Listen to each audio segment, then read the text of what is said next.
来乡亲啊，继续来看这个人，叫做罗兆琴，外号小琴。过去是10大枪击要犯，因为牵涉到蹦车车的公谍案，轰动全台湾。讲伊伫个嘉义水上乡所设立的公司，半暝将近2点左右互开枪。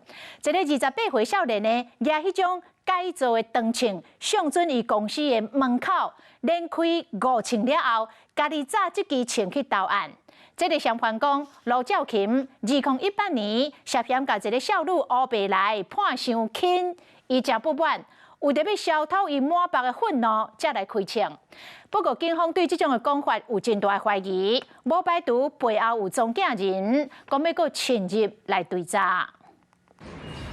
铁门有真个枪击孔，大门的玻璃嘛破了了。这个现场就是捌列为10大枪击要犯的小琴罗兆琴，设伫嘉义水上乡的公司，透早有枪声，监视器的画面有翕到，当时有一个查甫人为车顶落来，举一支枪一直扫射，涉案的人就是伊。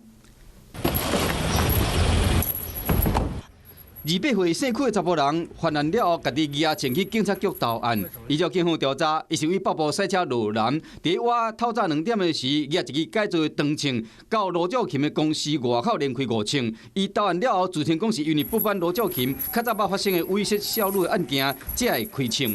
该名男子是说，他之前因为有猥亵案，所以看不惯那个卢姓男子。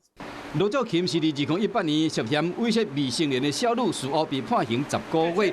伫今年1月份出监，嫌犯等到2个月后，才伫今日的透早大胆的开枪。所以讲，警方对着伊不满判决这个讲法，无啥相信，有可能是牵涉金海纠纷，所以讲要扩大追查，找出幕后的装假人。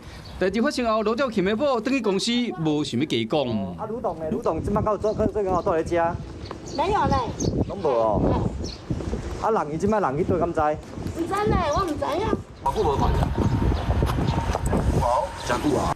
罗兆琴虽然讲伫嘉义县有一间公司，因过出面讲已经几啊个月无看到伊啊，到底是甚么原因？公司才互人开枪警告，警方爱搁深入调查。有事没事赶紧转开华视，还没有订阅华视的 YouTube 频道吗？赶紧按赞、订阅、开启小铃铛，我们华视 YouTube 见。